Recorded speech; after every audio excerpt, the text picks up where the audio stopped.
And what we're really trying to do is to provide an assessment of assessments, to provide a strong evidence-based instrument to support policymakers. So the idea really is that there is so much information out there. There are many, many reports. There are many reports on climate change, many reports on agriculture. So we want to be able to sort of peruse these and find those emerging themes as a way of prioritizing what the high-level political forum will focus on. So the GSDR was launched, our report was launched on the 12th of September in advance of the summit. And here we have the independent group of scientists. And so at the very top, we have Jaime Miranda, who is the head of the school of Sydney School of Public Health and originally from Peru. And Ms. Ime Schultz, who is from Germany and head of the Heinrich Böll Foundation.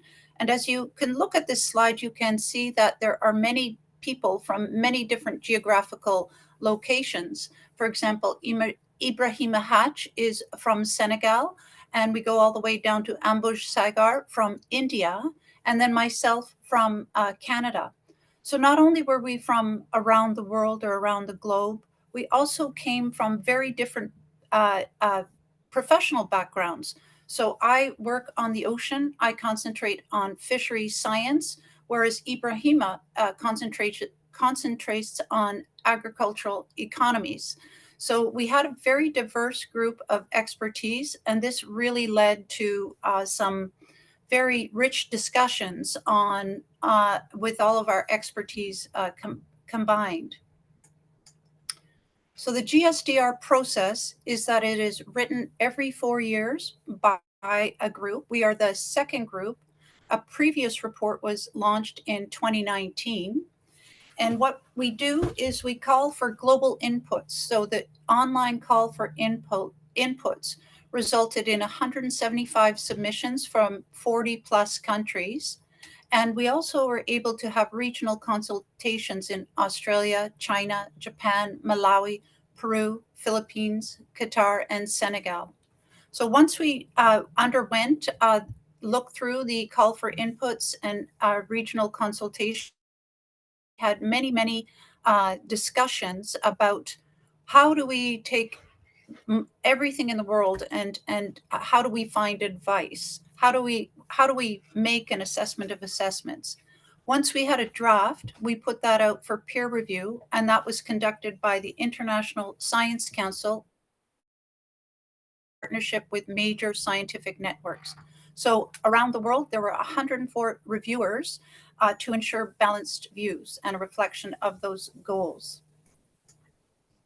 So those regional consultations that I discussed earlier at the very top, you may see Dr. Virapat in there somewhere. What we did was we really asked people to come up with what were the emerging themes within their own region? What were the regional issues? So that took place in Latin America and the Caribbean, in Africa, in 2 places, one in French and one in English, and through the Asia and Pacific, as well as Western Asia. And these were really critical to our report vis-a-vis what were the more regional concerns. So in this report, you will find the Global Sustainable Development Report. We first discuss halfway to 2030, what is the progress towards those sustainable development goals? And then we talk about framing the future and pathways to achieve those sustainable development goals. We then talk about accelerating transformations to the SDGs and also transformations through science and in science. And then the end of the report is a call to action for transformations. Today, I'll discuss some of these components, but you can find the full report online. And what is key here to think about how we were creating this report in terms of all of the other reports that are coming about. We wanted to look at how we can accelerate those transformations to sustainable development. So it was more a way to think about the problem and how you approach a different problem, more so than reporting on particular items. So the report findings was the key part here is really that we all know that transformation is possible and it is inevitable. So how do we direct that change or that transformation to benefit everybody and not destroy the environment? So our first look is we looked at the progress towards the Sustainable Development Goals, and we asked, where are we now? And so I think we can all appreciate here that we are in the middle of multiple crises. We're in a post-COVID world. There is conflict throughout. There is climate crisis. Increasingly, we have increased wealth gaps throughout the world. So in that context, when you look at this plot and you squint your eyes a bit, you will see that the green, which represents progress, is much, much less than the yellow, orange, and red. So really what we have since 2019 is we have a reversal of progress in terms of areas like poverty, hunger, and gender equality. So we're not in the best place. But we can all appreciate that the circumstances now, you might predict that we would have gone backwards. So where are we heading? It is certainly true that the awareness of what a sustainable goal is very much on the rise. The awareness, the commitments, and the partnerships are increasing, but that has little visible impact on the actual performance in terms of the implementation. So in this graph, you can see that at the top, we see integrations of sustainable development goals into key policy processes is quite advanced in terms of high-level statements, in terms of action plans, in terms of much less so in terms of budgeting. Monitoring is coming along, and the recovery plans are mentioning sustainable development goals. But what the weak link is the financing. And the SDG financing gap in developing countries increased by at least 56% in 2020. So that gap is increasing. At the SDG summit in September, SDG stimulus package was announced, and it is quite large. And what that will do is be structured so that they will be able to stimulate sustainable development goals in those developing or low-income countries as was originally designed. We also saw declining international cooperation, and as we all might recognize, global solidarity is instrumental to that human security. As well, another weak link was the accountability. So in terms of how we can make all the commitments we like, but in terms of how those are tracked and how the decision-making processes, the very technical part of it, these are really a gap, both in high-income countries and in low-income countries. So in this report, we also looked at what can scenario planning tell us? And what we have here is a graph that represents projected global achievement for select sustainable development goal indicators. And we have the sort of yellow is a high ambition sustainable development pathway. I'll try to get a pointer. So the yellow is the high ambition sustainable pathway, and the orange is the middle of the road pathway. And so if we're just looking down, we can see that the goal achievement by 2030 under a high ambition, a sustainable pathway, even under a high ambition, will not be met by 2030. And of course, it won't be met by the middle of the road pathway. But even by 2050, not all of those goals will be met, even by a very high ambition scenario. So that high ambition scenario in this particular study included price on carbon, phasing out coal, mandating electric vehicles, adjusting energy subsidies, more determined shift towards sustainable consumption and diet. So it really brings up, okay, so even if we did have high ambitions, we can't achieve those development goals. So what are the tools that would allow us to advance? I think I have to turn my pointer off.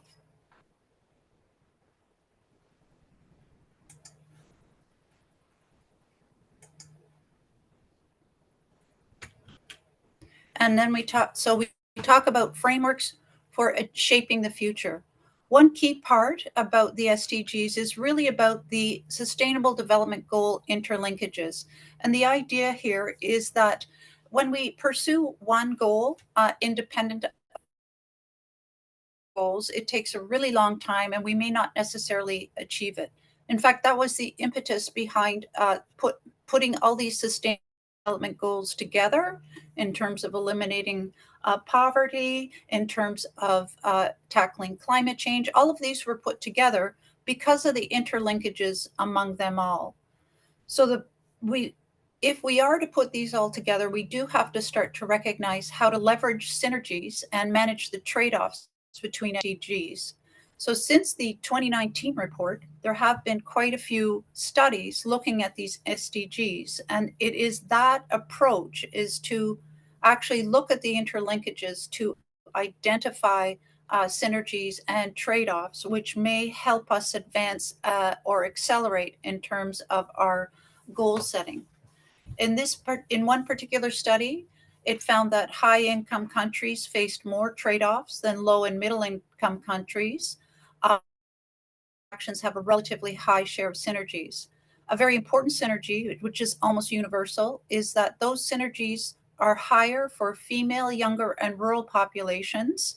So that means that progress on female education, on youth, etc., will generally foster progress on a whole bunch of other SDG indicators. And because I'm speaking to this population, to this audience, I will point out that rural populations, if they were focused on that, that would generally foster progress for a group of other SDG indicators. So in terms of working through the entry point for SDGs, here we have the 2019 table, which is really trying to divide all those groups of sustainable development goals into themes. So along the top part, we have what's called entry points for transformation.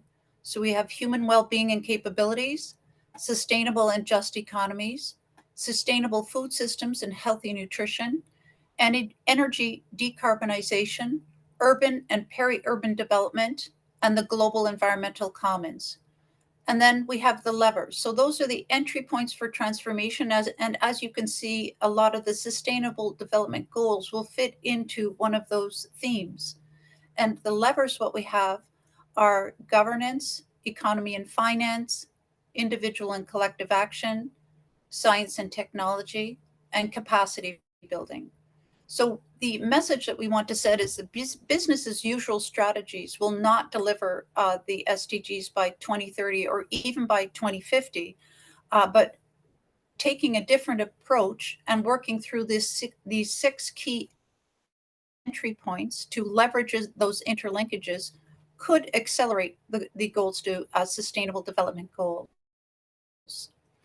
So while we look at this table together, what we can really see is that locally relevant and synergistic integrated implementation processes could be identified by taking a systems approach or looking at these systems as a whole. And then the levers, which we have here, really do need to start to work together. But what we did here, this is a 2019 framework. What we did in the 2023 is we added capacity building. So capacity building is a lever added in the 2023 Global Sustainable Development Report, and it is crucial for enabling transformation. And in this sense, we had a lot of feedback on what people considered capacity building. And in some instances, it was felt that it was very almost top down, so we really clarified that the capacity building in the sense that we wanted to impart was not the ability to implement someone else's agenda, but the ability to set and pursue your own agenda. And this was first recognized by Yuba Sukona a former vice chair of the IPCC. So what does that mean in terms of transformation? It really is building capacity in terms of training, foresight, so that's the scenario building, the public engagement, being able to communicate what's in is relevant or of high priority, as well as negotiation skills. So the idea that negotiation skills would be important. So as an example in terms of transformative shifts in entry points, I may go through these quickly so that we do have time for questions. The idea for transformative shifts in entry points, the first one would be the entry point is human and capabilities. So examples within this would be to scale up the investment in primary healthcare to ensure access to life-saving interventions. So having a healthy population at the very basis would accelerate the communities as a whole. Accelerating secondary education enrollment and completion, and ensuring that all girls are enrolled so that we as a society have access to that a much larger talent pool.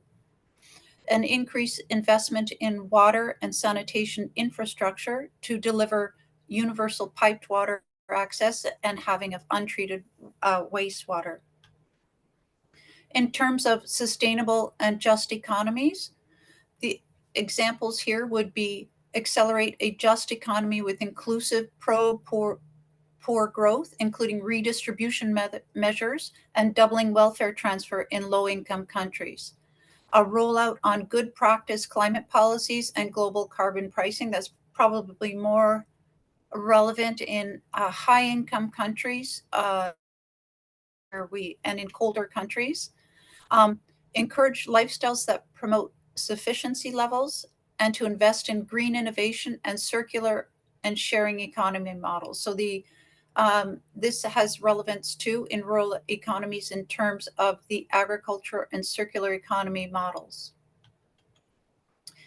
Then we have the third entry point, which is food systems and nutrition patterns.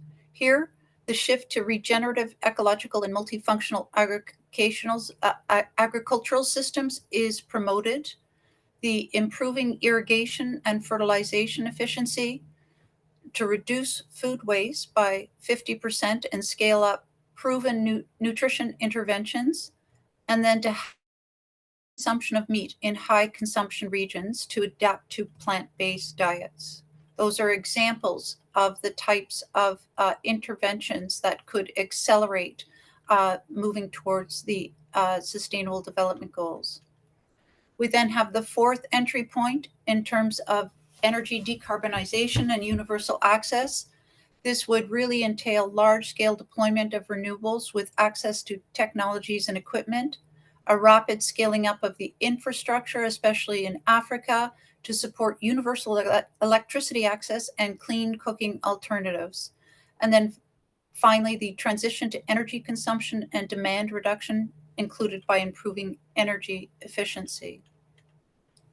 In terms of urban and peri-urban development, the audience might be aware that, or I will tell you that we've had a lot of feedback on this fifth entry point that did talk about including rural, urban, and peri-urban and rural in terms of the development. So ideas for this fifth entry point would be to double the recycled and composted share of municipal waste, a greater use of electrical vehicles, better public transport within cities, and good practice policies for transport, buildings, and waste. I will pause here to say that some of the feedback we have had in recognition that cities are growing bigger and faster than rural areas, and people are moving into the city. There was an argument for strong rural development so that people wouldn't have to move into cities. This is one of the inputs that we have had as a group. We get to the global environmental commons, which includes expanding the protected area systems, abandoned the intensive agricultural practices in these protected areas, reforestation. We also have reducing water consumption and ensuring environmental flow requirements. And then finally, the one that would have just been discussed or maybe not discussed in the Conference of Parties, COP28, which would be to adopt a 1.5 degrees Celsius land sector roadmap, which means to keep us below a warming of 1.5 degrees Celsius that combines the protection, conservation, and lifestyle changes. So that brings us to this. How do we speed all this up? Here in this document, we introduce what is very commonly called the S curve and see, does it have traction for governments to think about timing? So I'm going to walk you through this graph. We have on the y-axis the extent of societal adoption, and then on the x-axis we have phases, 3 phases for green, which are emergence, acceleration, and stabilization. And just following the green for a little while, we can see that a rise of sustainable systems, this is just a model, it takes a long time in this emergent phase. Sometimes it takes a short time, but usually it takes quite a long time for people to either become used to the idea or for systems to change, to accept the idea. And there are many impediments because our world is built and it takes a long time to change systems. But once there is that type of acceptance, we can see a rapid rise in terms of a sustainable system. And I'll give the example here of, say, solar panels. So they used to be quite expensive. In my country, in Canada, we're now starting to see quite an implementation. And a lever in that instance in our country would have been rebates to retrofit your house to put solar panels on. It's not perfect, but the rise is certainly accelerating quite quickly. So that hopefully will come to some sort of stabilization of that system. But similarly, you can't have that sort of a rise of the sustainable system without a decline of the unsustainable systems. So in this case here, we have fossil fuels. And what we really have is that there are many reasons to keep the fossil fuel infrastructure in place. Everything has already been a lot of investment in those fossil fuels. And what we see is that it is quite hard to convince people to move towards, say, a greener world. But it is changing, and it does change. And say, as an example, whether that becomes successful, there would slowly be a breakdown and then a phase out over time. So that would really be, that's the concept of driving transformation through its phases on the S curve. So the tipping points examples are really in terms of major societal shifts in perspectives, for example, single-use plastics, as well as the innovations that suddenly become easier to use. I think we can all remember how quickly the smartphone spread through society. So the idea here is to take some sort of, or identify a strategic combination of levers to enable those SDG solutions to move from emergence to acceleration to stabilization. But as we all know, it's never that simple. There are all impediments to overcoming to dynamic transformations. So here what we have, if you follow again, we have the rise of the sustainable system. So say, for example, your government invests in a sustainable practice, any sustainable practice that you might have, sustainable agriculture for one. It could rise and then stabilize. But as we know, if we follow this orange line, in that acceleration phase, what commonly happens is that a government will change, different priorities will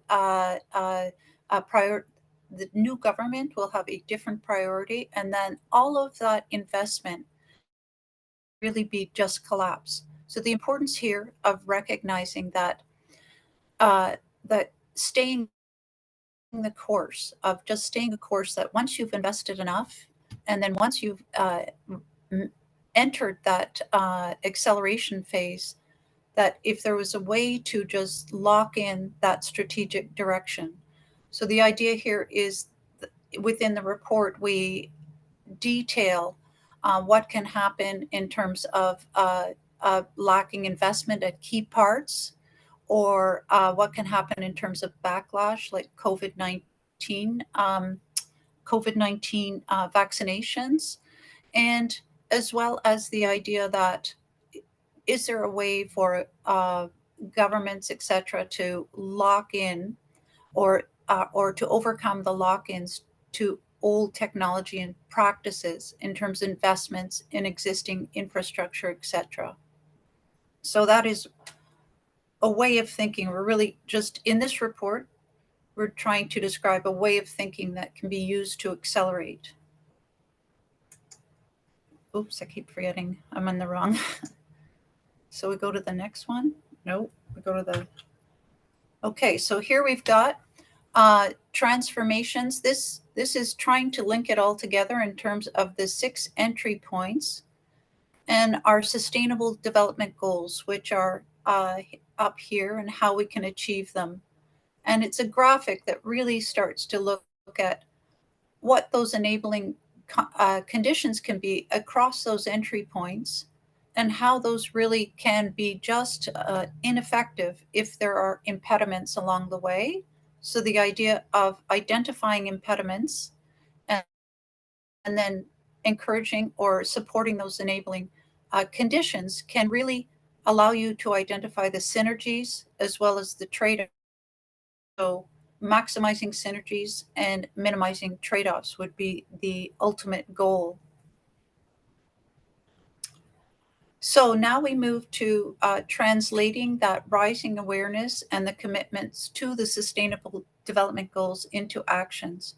So what I have just done is reintroduce, or maybe introduce to much of the audience, the entry points and levers, that framework that some governments are using to frame their policies in terms of sustainable development goals, as a way. And as well, I introduced the S curve, which is really a recognition of the importance of timing in terms of acceptance in society, the right conditions to go. We're all familiar with the importance of timing in our daily lives, and the idea would be for decision makers to apply that strategic approach in scenario planning, the entry points, the S curve, into long-term strategies.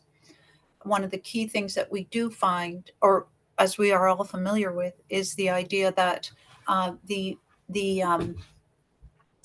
long-term planning always suffers because of our short-term goals. We are constantly having to address crises, and those crises do have to be addressed.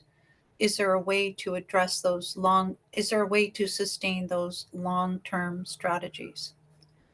So in terms of translating this rising awareness and the commitments to the SDGs and actions, we know that the crises that we've experienced, and in many places are still experienced, have wiped out years of SDG progress, and they're all what part of the recession and inflation would have been because of the COVID-19 crisis. The SDGs have taken root across sectors and levels of governments, are improving their prospects for achievement, but the aspirations and commitments have not yet been translated to action, as we are all familiar with.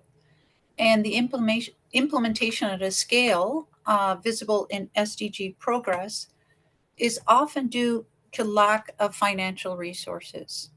So how are we supposed to achieve any type of progress when we don't have the financial resources. So, in their wisdom, the member states have recognized this, and in the SDG summit in 2023, an SDG stimulus package was announced, which will be targeted towards middle and low income countries and targeted towards the thinking of identifying synergies and those trade offs so that there can be some progress made.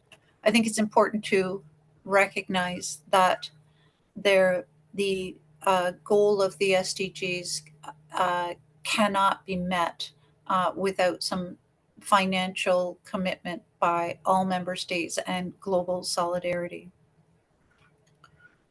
So, in our one of our final slides, the second to last final slide, and within the chapter itself, section on calls to actions. And one of the first calls to actions that we have is to establish a sustainable development goal transformation framework for accelerated action. And that's quite a mouthful, but it is precisely using those national plans. Many countries do have national plans to prioritize key sustainable development goals from a local and regional context. So identifying those key sustainable development goals for a particular region and to actively address those bottlenecks. Again, it's what we've done is we've really said like there are so many solutions in the world. We haven't come up with a new solution. We've come up with our capacity as people to try to focus and ourselves to really provide or create a strategic direction. And again, the SDG transformation framework would actively provide finance and integrate these sustainable development goals. A large portion would be devoted to achieving those sustainable development goals after an analysis. And then we also talk about building capacities for transformation. So earlier I did discuss the idea that capacity building is not necessarily about somebody else's agenda, but a region's agenda in within a country. But we also go into detail, or not detail, but talk about the up and coming skills that we have seen in our youth in terms of how people are trained, the planning, the foresight planning, the scenario planning that you can actually walk through how your policies might look or what goals might be achieved. That's a skill and an approach that can be used. Public engagement is always an important capacity for transformation, as well as negotiation skills. So, as we have seen the sort of global solidarity start to become a little less, people are cooperating less, those negotiation skills do become more and more important. Within the call to actions, we also talk about driving transformation through its phases and managing those interlinkages.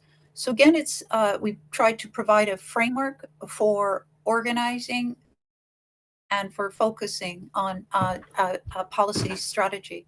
So this would be focusing on identifying the interventions for 6 entry points and using science to assess those interlinkages and international spillovers.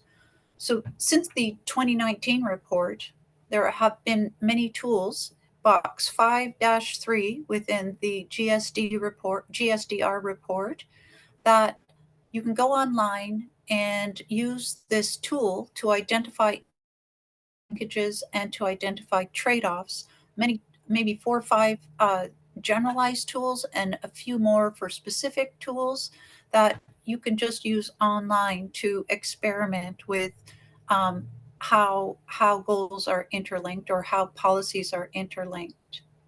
We also talk about international spillover, and this is a sort of an up and coming field here in terms of how people, how countries, mostly the North, develop their economies at the expense of countries in the global South, and how that expense has to be actually accounted for within the country of origin. So, as an example, I'm not going to think of one off the top of my head, but I will say in terms of what we buy, when we buy, uh, our priorities should actually recognize if we are trading off or if there are negative effects in other countries. And this is now termed international spillover. We go on to recommend the improving the critical and underlying conditions for SDG implementation. Um, and the idea here is once you do focus, once there's a saying, a rising tide lifts all boats. So preventing conflict, ensuring fiscal space, and focusing on marginalized groups is really a key way to bring up all of society. So once you set a foundation, of course, everybody comes up. And then lastly, of course, there's a lot more in there, but in this particular instance, we do talk about the importance of science in terms of providing a basis for evidence-based decision making, and the idea that it can uh, very much be the basis for progress. So that would be investing in evaluation research, in global South research and we found within a report that, of course, there's a huge disparity in the research and development that occurs in the global north as compared to the global south. That would be part of capacity building to create the situations within the global south for their own research and development facilities. Of course, they exist, but to expand that, so say another pandemic comes along, there will be labs available to develop vaccines, etc. And then also we talk about mechanisms for knowledge sharing as we become uh, more and more working online. We do have the ability to actually share knowledge much more easily, which would really drive into the acceleration curve. So instead of figuring out an approach or figuring out a certain methodology, you can go online and just skip a whole bunch of steps by using somebody else's approach and methodology. So in closing, we recognize that um, these transformations are possible and inevitable, and a better future does not rest on one source of security, but all the securities. And that includes geopolitical, energy, climate, water, food, and social security. And working as a human collective, time and resources must be used as judiciously and effectively as possible. So, against the backdrop of shocks and crises, the 2030 Agenda for Sustainable Development remains a strong and valid agenda for a desirable future. And with that, I'll go to questions, but I have to figure out 1 minute how to close this.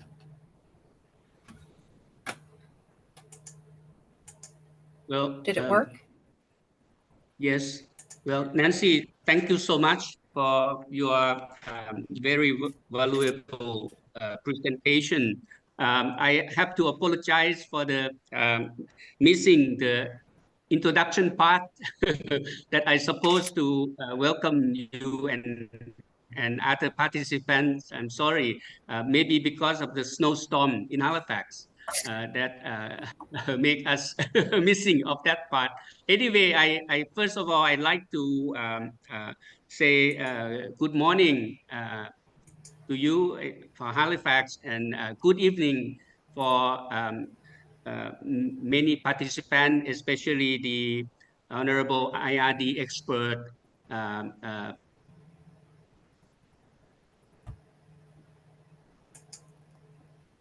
people from Oh, from Thailand and from other countries. Yeah, you hear me?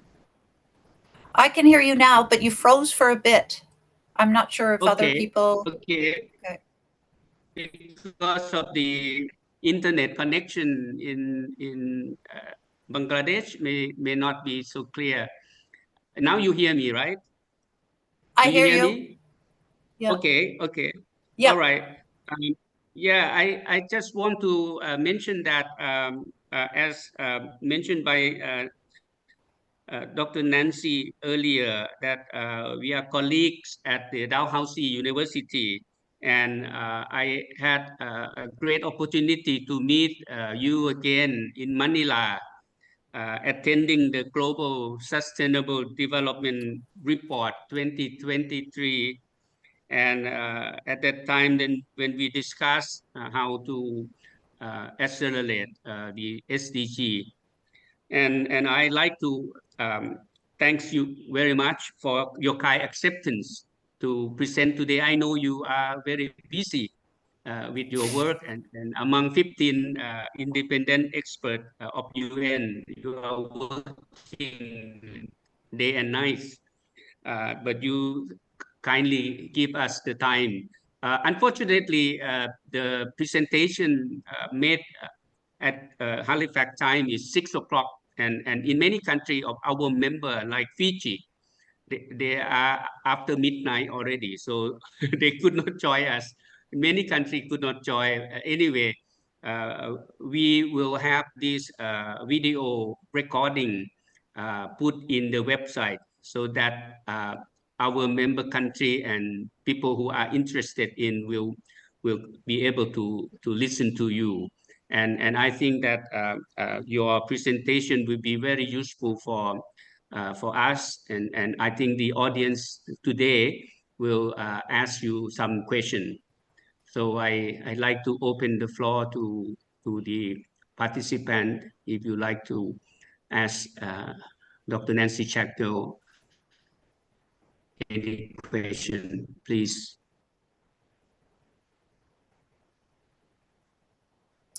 Professor Hilal, you Oh, while have we're anything to say? We have the director of research from CIRDAP. Well, I have, thank you, Nancy Shackell. It's a very comprehensive, presentation, and also the topic is comprehensive. It covers everything. Currently, I'm working on one rural development report from CIRDAP. So it's on food security, and also like it links with SDG 2. And I was looking at, like, say, when I was looking at SDG 2, like ending hunger. So so there are like indicators like for 2.1, 2.2, like malnutrition, undernourishment, all those things for security, insecurity. And then number 3 to, the next 6 of them is like how to do it. So number 3 was like, say, doubling productivity and also income of smallholders. So it's a very nice one. Okay, it should be done. And then after number 3, there's number 4, number 5, like your production system, like sustainable production system, and then also like your like requiring investment, like investment in like in agriculture, and then lowering restriction on international trade, making markets like working smoothly. But the question is like, these are very good in terms of policy, but who is implementing? Like for each of the countries, they're supposed to do it, and I don't see their resource commitment for that purpose. And every country in like developing countries, least developed countries, they are looking for their short-term like goals. There is election, so we are pursuing like voters, but they're not going there. And like say in Bangladesh, for example, in Asian countries, most of the countries, they are dependent on duty, tariff from like imports. Yeah. And they're not willing to like remove restrictions. They're not willing to lower their tariffs because their revenue is coming from there, significant. Yeah. And so in paper, they should do it. But the governments, they think, no, we have to keep the, tariffs there. In terms of like smooth functioning of the markets, farmers are claiming like, okay, we need support, like in India, minimum price support. So you have to provide that. So once you support inefficients, then what happens? It's kind of like you are not letting it commercialize. So all those things are Right. impeding your productivity drive. So my question is like, there are many policies, nice policies, but in place, I don't see their implementation. And at the end, Yeah. I don't know what you are saying. No, I agree with you I absolutely agree with you so much. And at times we feel shy because it seems so simplistic to say you should do this and you should do that. And I think the role, I mean, within a much larger sort of UN system, so to speak, it's trying to hold governments and countries accountable through frameworks and right. This is what you should like as a sort of another reminder of what you should do. Like there are no new fancy policy interventions, right? There's nothing. We have all the scientific evidence we need. What is missing is political will. And at sometimes, I think, even though we provided a lot of information and a lot of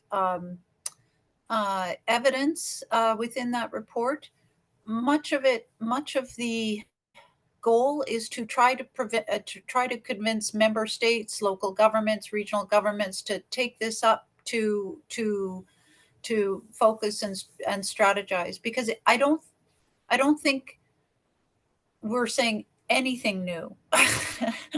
We're just assembling it together. But there is certainly a recognition of the lack of political will. Having said all that, I also think that the SDG, one of the goals is the awareness. In the same way our youth became aware of climate change, and it hasn't stopped climate change, but there had been this sort of Greta Thunberg effect, that the idea of sort of a group of younger people being much more active in terms of values. Because in my view, it does come down to values, right? Of where we will focus, and the value of leave no one behind becomes sort of a way to push governments forward. I think so. I agree with you completely. It seems very simplistic from the having nothing really new except to say here are some approaches to accelerate. You can imagine the discussion among 15 of us from all over the world who would have stories of similar priorities not being met, similar trade-offs within our own governments, but the recognition that like we just got to keep pushing and pushing and pushing for to come down to what our moral responsibility is to other people, to other countries, to other regions, and to nature. I don't have an answer, I guess is what I'm saying, but I appreciate that sentiment very much. Do you have a response to that? I mean, the one thing is like we cannot Professor punish John. anybody. We cannot punish anybody. So it's up to their willingness to do whatever they want to. And resource is a scarce one for every country.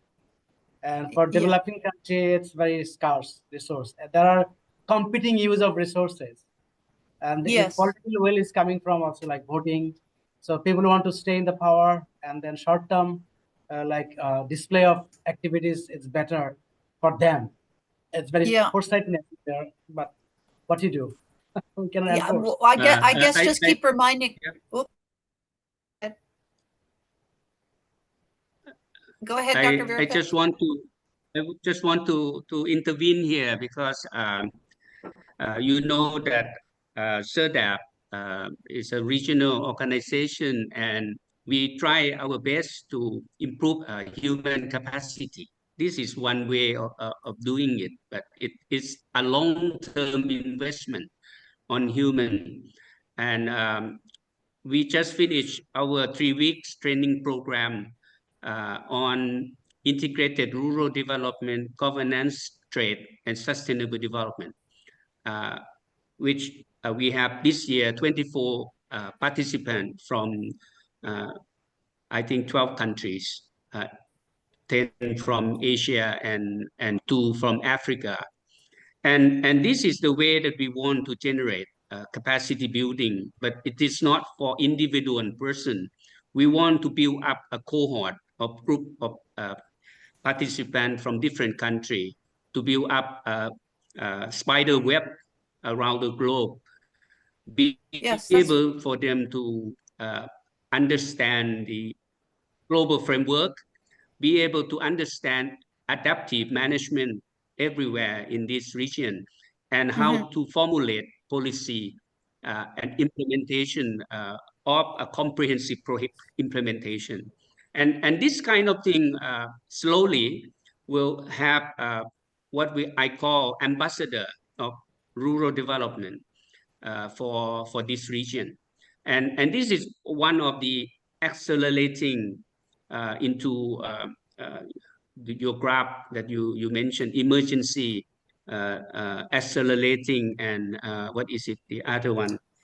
Stabilization. Uh, Stabilization. That means to bring down the deterioration things and speed up something sustainable. Yes, Uh, yes. in this, yeah, in this training, we present one graph in which the honorable IRD expert also know about, is the graph of the Human Development Index versus ecological footprint. And under this graph, we show that most of developed countries go beyond the quadrant of sustainable development.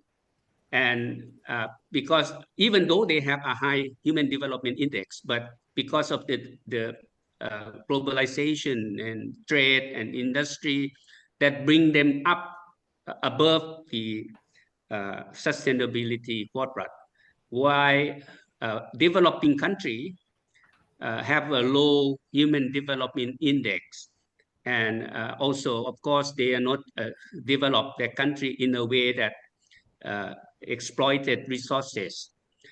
So this kind of thing that I think fit very well with your presentation today, because we are trying to find the right position of this country.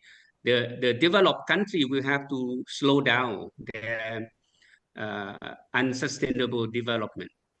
And for the developing country, they have to improve human capacity. But at the same time, look at the sustainable development goal as their goals, their strategic foresights. So this is what I like to mention when Professor Hilal mentioned about who will do it. In fact, we are doing it, and Yes, I government will say, also. yeah, Yeah. yeah. I should, All right. yes, again, I think that's very, very true. And we have met many, many organizations who are doing it. So it's, I guess there's an expression of, by the second Secretary General of the UN, which said the UN was not meant to take you to heaven, but to keep you from going to hell. So now we can replace like all the organizations that are working, progressive organizations, the citizen science organizations. We're all slowly working. Yes, I should. We do showcase citizen science organizations and talk about their incredible power. So we do in the last chapter talk about a science policy interface, which is the term that many people use for evidence to go to member states. We have advocated for opening that up to be Science Policy Society, to bring in organizations like yours that feed into that. That is also a way to accelerate for all these all of the institutions that are working in this similar capacity as CIRDAP. This will accelerate our government to be more responsible. Okay. Right. You see, after we providing training program to member countries, now our member country would like to organize training in their countries, and this is a good sign. But the point that you mentioned, that we lack of finance. If we have more money, we will do more training, and Well, that's I kind guess of I thing did. that, Yeah, yeah, I guess I yeah. did mention Go ahead, that please. because there's keep an eye on the SDG stimulus funding, and if things are framed with SDG goals, or the foundation is the Agenda 2030. I mean, just keep an eye on that. That's been promised, and I think it's huge. I always get billion and million mixed up, but I think it is 500 billion per annum. But it's big. It just has to be, if anybody can get involved in that or find out how Right. to, like, Yeah, yeah, I'm okay. happy you say that. If you have chance Mm. to say any word, please support CIRDAP also. Of course, of course. Or I guess like it was Or- just announced. It was just announced in September, but waiting to see, like, it'll be another Mhm. 4 months till they figure out what the structure is, et cetera, et cetera. But if I come across anything, I will send it to you. Like, how does it work? Are they opening it Oh, up to thank you, thank you, yeah, thank you so much. yeah. Okay. Well, I apologize for not getting That, on, and I'll just let you know it's not snowing, it's raining.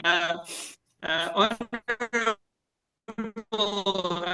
IRD expert, you yeah, thank you, Director General. My name okay, is great. You ask, Sorry, yes, please. IIT expert for CIRDAP. Thank you, sir.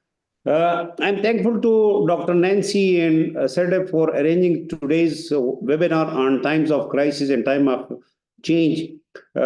She very elaborately mentioned that SDGs progress is not up to date standard which the countries are supposed to have. And basically, the team which is working on the assessment of the SDGs progress, that is very appreciable. And she rightly mentioned about the interlinkages of the SDGs, and they are related, because if you are talking of the hunger, if you are talking of the health or education, or if you are talking of the maternity health or poverty, I think all they are related. And for that matter, as Director General said, mentioned that HDI is the human development capacities are very important. And Dr. Nancy also mentioned that building capacities for transformation is very important. But for that matter, all member countries and all nations of the world, they are supposed to take the initiative. And I think that many countries are facing the challenges of natural resources deficiency, like water is becoming scarce. Similarly, land is becoming scarce, and ultimately it will lead to food insecurity in different countries. And then in major developed countries, food is lost and waste. If we could control some of the losses of food, I think with that we can nourish and we can feed the future generations. So I think that it's not only the duty of a single country, but it's rather the obligation of all countries who are supposed to contribute to the SDGs achievement. And for that matter, I think as a human beings, all the nations of the world, they are supposed to start it from their home, from the education institutions, right from the childhood, right to educate the parents that how they are supposed to train their kids, that how they can be beneficial to the society and to the universe. So I think she very rightly mentioned about the entry points and then calls for action. It's very important, and for that matter, I would request that SEDAP can even write to the member countries that they should initiate such like initiatives in their planning. Because if we are planning for the next 3 years, 4 years, or for 10 years, I think all the development projects in different sector, either that is education sector, health sector, agriculture sector, or water sector, these SDGs should be incorporated, and that should be inbuilt mechanism, so that the contribution of each member country in different shapes could be ensured. So thank you, Dr. Nancy and SEDAP, for arranging today's webinar on time of crisis and time of change. Thank you. Thank you very much, sir. Thank you. Any response, Dr. Nancy? Oh, I think that's a wonderful response. I thank you very much. This has been Absolutely wonderful to hear that, and anything I can do. I mean, I still have back to being an oceanographer, but I'm now the IGS is now going to be a new group. If there's anybody interested, it's your governments who will nominate a scientist to the new independent group of scientists. I don't know when that call is out, but if you want, I can send any information to Dr. Virapat. Um, I think also I did want to say Okay. oh yes, I did want to also thank you because it's supper time for all of you for taking the time to come and hear me today. So I'm very honored that you've come. But I will the secretary, I will try to follow up to make more linkages perhaps between UN DESA and CIRDAP if that's Okay. a Thank you reasonable so way to much. go. Okay, great. Right, right. Great. Thank you so much. Thank you. Thank you so Now much. I turn to other expert, uh, Mr. Supawat or Mr. Anova from RDA. He just complete his training program. He's one of our ambassador. Yeah. Thank Okay, you for thank joining. you, sir. Thank you, Yeah. sir. Thank you so much. Thank you so much. I have one observation or query. So recently, I did complete the integrated regional rural development training on governance, trade, and sustainable development with the joint collaboration of CIRDAP and Bart Kumilla. So at first, I'd like to thanks Honorable DC sir of CIRDAP to organize such an important training and today an important webinar for giving me the chance to attend this webinar. So recently, I visited India, Hyderabad, another RDO program that is Millets for Global Food Security. So 3 days training program I attended there. So I come back 15 December. So my query is to Dr. Nancy. So here India is the second largest millet producing country in the world for the global food security. So they are what? And they have declared India is the millet year 2023. India millet year 2023. So nowadays, it's very much interesting. The farmers, for your kind information, I would like to say that in South Asian subcontinent, in Bangladesh or in India or Pakistan, Nepal, most of the people are interested to cultivate rice, wheat. But the challenge is here. So here is the space bar thing that is the transformation. So how can we motivate, how can we transform farmers to cultivate millet instead of staple food rice in the context of Bangladesh or wheat? So do you have any suggestion regarding this transformation of farmers? How can they motivate it or divert from the millet to from rice or wheat production to millet for the global food security for sustainable development? So Well, yeah. Could you hear me? Yeah, yeah, I can yeah, hear you. yeah. Can hear Yes. you, Okay. and I absolutely appreciate the challenge. Of course, you know much more about this, so I appreciate the incredible challenge you have. One of our Yeah. members of the independent group of scientists is Dr. Ibrahim Ahat, which he is working on circular economies within food agricultural systems in Senegal, and he Okay. has. So he's very familiar with our report, but he's also done a lot of where do we start in situations such as yours. So I would love to connect you. I'm just going to write it down so that I will also send that to, I actually tried to get him to speak with me, but he was unavailable at this time. like that we would do a joint presentation today, but he was unavailable. But I can connect you because he's working very hard. Yeah.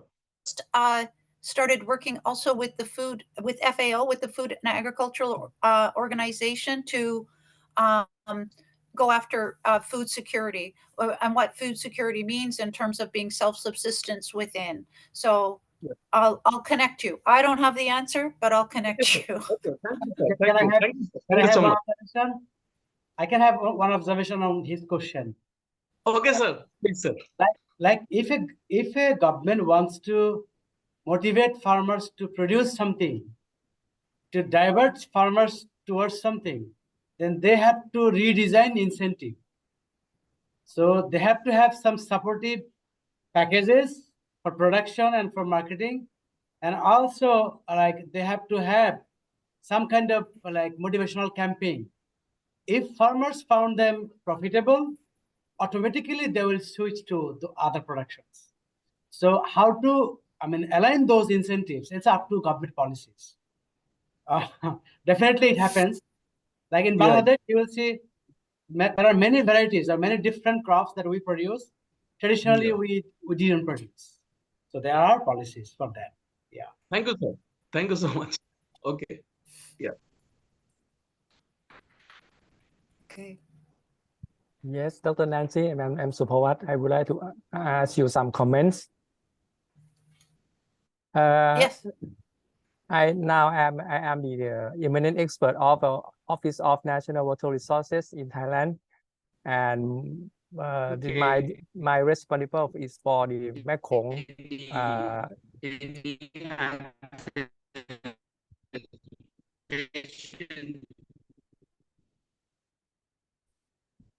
Hello, Dr. Chasak. I cannot hear you. I can hear you. I'm not sure what happened. His camera went off, so I'm not sure. Okay, I'm gone. I'm gone. Okay. Okay. Okay. The question is because I have to consider of the projects in Thailand, mostly for the yes, I hear you. Water resource management to support for irrigation for the water pipe, something like this. But the problem is we have a lot of dams in La PTR, and as we say that we need the green energy, right? We have solar panel, solar energy, right? And also now for the electric generating from the dam is also, let's say, it's green energy. But another side is for the impact, for the effect to the natural resources along the water bank or the Mekong bank, for example, aquatic animal resources, so effect by the dam open for the electric generating. So you have any idea about this thing? Again, I will go back to, you are going to be so much more familiar, and you probably have the solution of how you would go about it. And it comes back to the first speaker, which is in terms of political will. And then I don't know, does CIRDAP, Dr. Virapet, in your courses, do you ever do case studies, strategic planning for case studies that yes, presented we did. to the government? We did that. Yeah, we did that. Okay. We have a simulation exercise this year, right, dealing with the emergency rice reserve. Okay. In which we want to propose to South Asian governments for bringing this forward. And we know that SAC is doing it at the moment, but it's very slow process. So we have mentioned to SAC, and we want to discuss more, and I think that we will begin to approach some people and trying to Right. get it going. Yeah. Yes, I apologize for not having the answers. You are the experts. But just it does come back to the political will, and how do you introduce that? Right. I know in one instance I was at in one regional consultation where I was, there was a group of sort of institutions and citizen society organizations who were presenting themselves, or which I think is what you're doing as well, is all the work that the government should do and trying to find channels or trying to find mechanisms within their national and regional governments of how to get it there. So I think this is very similar to what you're doing, but it is very slow. That's my impression, that it's always very slow. Yeah. Also in aspect of, for example, climate change action, it's for the Asia Pacific region analyzed by UNESCAP. It said that it's go backward, and the reason I want to say is because most of the country in Asia Pacific have different ministries engaging on climate change, and they are not really working together. And there should be a coordination mechanism that CIRDAP is looking for, and we are thinking about designing of a syllabus of training, climate change adaptation and disaster risk reduction for food security, in which we want to get some funding from World Bank at the moment, and if you can support us from other sources, that would be nice. And this will teach government on how to work together, because we are going to provide case of different agriculture, livestock, fisheries, aquaculture, many cases that we can you remember deal with Okay. I guess this is recorded, but you'll remember the GIZ. They're the ones who organize those regional consultations. Yes, we know right GIZ. Now, yes. So I think from the entry point, if projects or ideas are from using the entry points and the levers, so it's the same project, but to start to frame it as points and levers, I think they would be interested to see how they can facilitate this, right, in terms of your training program. Right.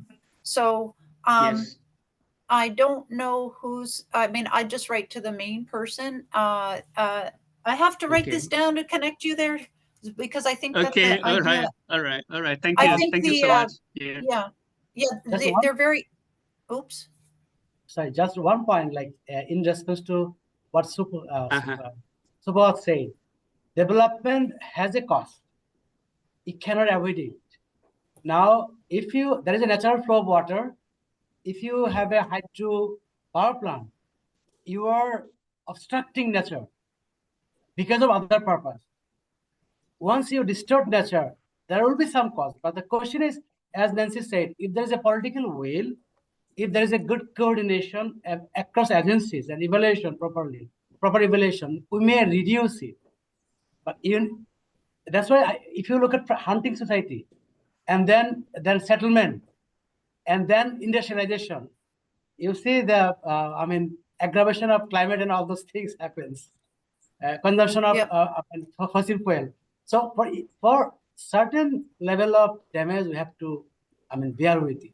Now, ecological economists, they will say no damage. We cannot carry anything. But environmental economists will say, okay, how much is the benefit and how much is cost? So can we kind of like weigh each other against? There are some debates. But for development, we need power. If we need power, then what is the least costly way? But there are some costs. So, okay, yes, I agree. Absolutely. Okay. Great.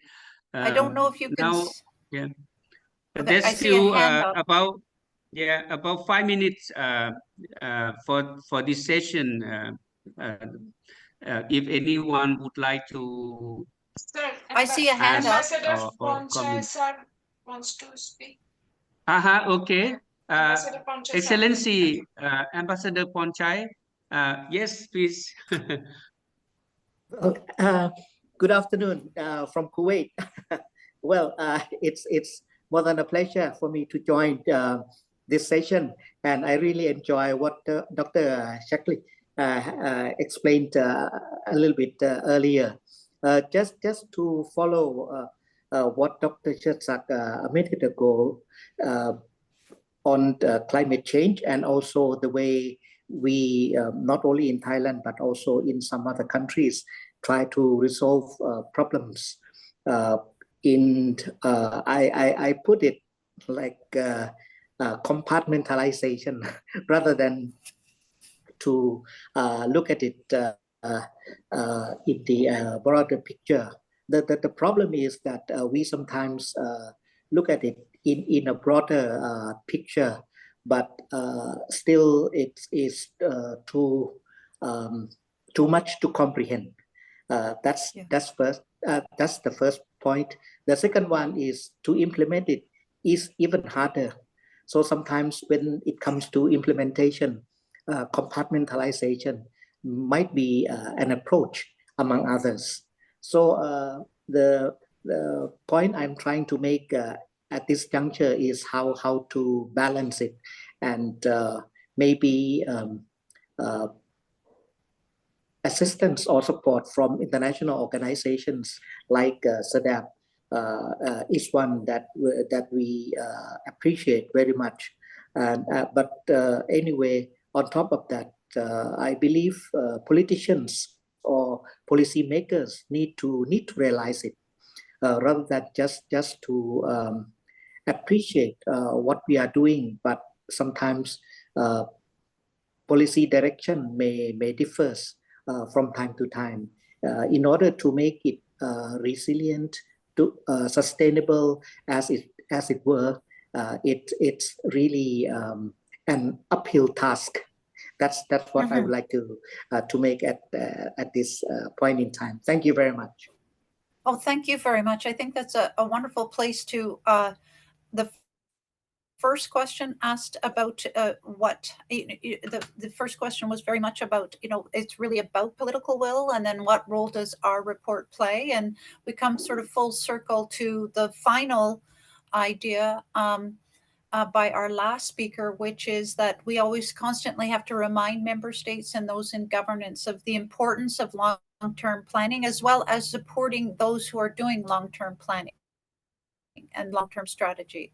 So I will say that, throughout the regional consultations, if we could take all of the organizations that we've met and multiply them by 1 million, we would have no problems. People are doing fantastic work, and it's now what is our role to accelerate that is by